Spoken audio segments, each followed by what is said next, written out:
Oke, assalamualaikum warahmatullahi wabarakatuh. Oke, sebelumnya perkenalkan nama saya Rizky Rizal Abidin. Di sini saya akan mempresentasikan tugas sistem pembeda elektrik praktikum TARU 23B dan sebelumnya mohon maaf salah hidup karena ada sedikit kendala. Di sini saya akan membawakan materi dengan inverter dan sine wave. Sebelum ke sana, kita akan membahas mengenai Arduino Mega. Arduino Mega itu adalah papan untuk kontrol yang menggunakan Atmega 2560 sebagai inti pemrosesan dan dirancang untuk yang membutuhkan banyak pin, input maupun output. Papan ini memiliki 54 pin digital, 16 pin analog, serta 4 port komunikasi serial UERT yang memungkinkan pengolahan data dari banyak sensor dan aktuator secara bersamaan.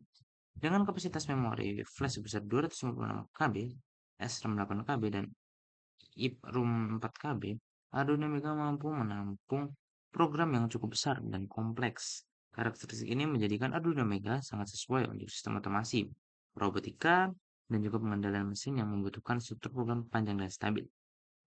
Dari sisi penggunaan, Arduino Mega unggul dalam kemudahan pemrograman dan juga kompatibilitas perangkat keras karena menggunakan Arduino IDE dan mendukung berbagai slot Arduino. Tegangan operasinya yang umum, yaitu 5 volt, memudahkan integrasi dengan komponen elektronika konvensional tanpa rangkaian penyesuaian tambahan. Arduino Mega banyak dimanfaatkan dalam lingkungan pendidikan, laboratorium, dan juga prototipe untuk industri karena sifatnya yang sangat andal, dokumentasi yang lengkap, serta komunitas pengguna yang luas sehingga mempermudah proses pengembangan dan juga pemecahan masalah. Sebelum masuk ke inti dari kurikulum kita, kita akan mencari tahu tentang ESP32 S2 Mini juga merupakan papan microcontroller berbasis chip ESP32 S2 yang menggabungkan kemampuan pemrosesan 32 bit dan konektivitas kabel dengan satu modul berukuran ringkas. Mikrokontroller ini menggunakan prosesor Skylake Alex 7 dengan kecepatan hingga 240 MHz dan dilengkapi Wi-Fi 2,4 GHz sehingga sangat mendukung aplikasi berbasis Internet of Things atau IoT.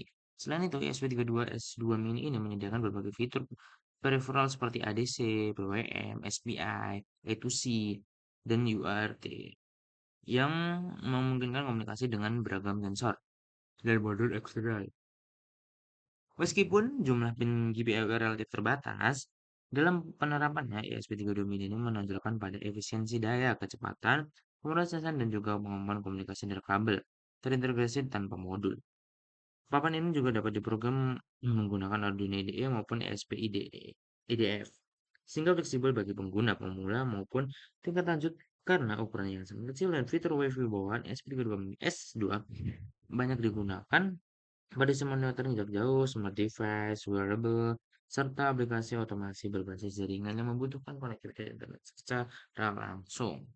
Oke, kita masuk ke datasheet Arduino Mega. Di sini kita lihat ada microcontrollernya di Atmega 2560, arsitekturnya 8 bit IVR, clock speednya 60 MHz, tegangan operasinya 5 volt, tegangan input atau VIN-nya 7-12 volt, untuk digital input atau output pinnya 54, digital input atau output dengan PWM-nya 15 pin, analog input 16 pin, memori flash 256 KB, SRAM 8 KB, ROM 4 KB, UART 4 port, I2C 1 port, SPI 1 port, harus per input outputnya 20 mega ampere, miliampere, frekuensi PWM-nya kurang lebih 490 Hz sampai atau 980 Hz seperti itu. Dan ini pin out Arduino Mega, digital I/O-nya D0D53, PWM pinnya D2, D13, D44, D46, analog inputnya A0 sampai A15, UART-nya D0 sampai D1, serial 0, D14 sampai 16, serial 13, D16, D2, serial 12, D18, 19, serial 1. I2C-nya ada SDA D20, SCL D21. SPI-nya MISO D50, MISO D51, SCK D52, SSD D53. Power pins-nya 5 volt, 3,3 volt, ground dan VI. Resetnya ada reset dan kristal oscillosonnya 15 MHz. Oke, di sini ada set ESP32-nya. Untuk chipnya Menggunakan ESP32S2 arsitektur 32 bits Extensa LX7, clock speednya hingga 240 MHz, tegangan pasnya 3,3 volt, memori internal 370 KB SRAM, ROM-nya 128 KB, flash board-nya 4 8 MB, WiFi-nya 2,4 GHz, 802.11 BGN, GPIO-nya kurang lebih 27 sampai 43 tergantung board-nya. Adesnya 12 channel 12 bit, USB-nya natif USB OTG, komunikasinya A2C, SPI, UART, dan A2S. PWM LDAC-nya hingga 16 channel, frekuensi PWM-nya hingga 40 Hz, LDA high speed, kamarnya AES, SHA, RSA, dan short boot, flash encryption. Oke, untuk pin OTSP32-nya, powernya ada 5 volt, 3 power, 5 volt dari ground, reset enable atau IN, GPIO 10, GPIO 10, 0 sampai 12, GPIO 33 sampai 38, UART-nya TX GPIO 17 atau GPIO 53, RX GPIO 18 atau GPIO 44, tergantung boardnya seperti apa.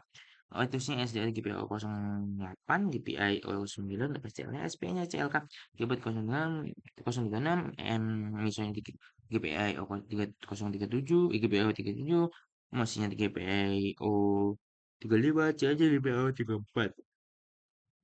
Untuk E2S-nya, GPIO 04, GPIO 05, GPIO 06, GPIO 07. ADC-nya GPIO 01, GPIO 1 sampai 20, ADC 1 dan ADC 2. Touch sensornya GPIO 1 sampai 14. USB datanya D plus dan D-min internal tanpa GPS eksternal. BWM-nya semua GPIO yang mendukung fungsi output. Oke, di sini dagingnya ada chipnya pakai ESP32S2 dan juga chipset core-nya menggunakan 34 bit Extensa. Sudah dijelaskan di sini tadi ini salah. Oke, di sini kita masuk ke modulasi sinyal sine wave-nya, di mana sinyal sine wave ini adalah proses mengubah satu atau lebih parameter dari sinyal pembawa berbentuk gelombang sinus sesuai dengan informasi atau sinyal pesan yang ingin dikirim. Sinyal yang jauh lebih tinggi dibandingkan sinyal informasi. Tujuan utama modulasi adalah secara efisien melalui media komunikasi menggunakan mengurangi gangguan atau noise, serta menyesuaikan sinyal dengan karakteristik kanal transmisi. Dalam konteks ini, gelombang sinus dipilih karena sifatnya yang stabil, periodik, dan juga mudah dianalisis secara matematis. Oke, itu lanjut aja pada modulasi line wave. Parameter yang dapat dimodulasi meliputi amplitudo, frekuensi, dan juga fasa dari gelombang sinus. Jika amplitudo membawa diubah sesuai sinyal, informasi atau proses tersebut disebut amplitude modulation atau AM. Jika frekuensinya membawa yang diubah disebut frekuensi modulation FM. Sedangkan perubahan pada fasa PM modulasi jenis ini banyak digunakan dalam sistem komunikasi analog maupun digital seperti siaran radio, sistem audio, komunikasi nirkabel, dan juga berbagai aplikasi elektronika karena mampu membawa informasi dengan lebih handal dibandingkan pengiriman sinyal tanpa modulasi seperti itu. Oke, untuk di sini ada LC filter yang dimana adalah rangka penyaring sinyal yang tersusun dari induktor L dan juga kapasitor C yang berfungsi untuk melewatkan sinyal pada rentang frekuensinya dan frekuensi lainnya. Prinsip kerja LC filter didasarkan pada sifat induktor yang menampung atau menahan perubahan arus dan memiliki impedans tinggi pada frekuensi tinggi, serta kapasitor yang menahan perubahan tegangan dan memiliki impedansi pada frekuensi tinggi. Dengan ini mengombinasikan kedua komponen ini, LC filter mampu memisahkan atau memurnikan sinyal berdasarkan frekuensinya sehingga banyak digunakan dalam sistem elektronika dan juga komunikasi. Jadi nanti Big Praktikum kita akan melihat perbedaannya. Dalam penerapannya LC filter dapat digunakan menjadi beberapa jenis seperti low pass filter untuk memiliki frekuensi dan menggunakan frekuensi tinggi, high M untuk meredam frekuensi yaitu frekuensi rendah serta band pass untuk band stop filter untuk melewatkan atau menolak rentang frekuensi tertentu. Frekuensinya eh, karakteristiknya atau frekuensi resonansinya LC tadi ditentukan oleh nilai indukansi dan juga dengan rumus F12 NLCF sama dengan FLC 1 P square TLC F2 PLC1 karena tidak menggunakan elemen resistor sebagai gaji komponen utama LC memiliki rugi daya yang kecil dan juga efisiensi tinggi yang dimana rangkaian satu daya pengisian sinyal dan juga sistem komunikasi yang frekuensinya tinggi. Oke, ini kita akan melihat video dokumentasinya.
Oke, untuk dokumentasinya sudah selesai, ada 3 percobaan di situ tadi.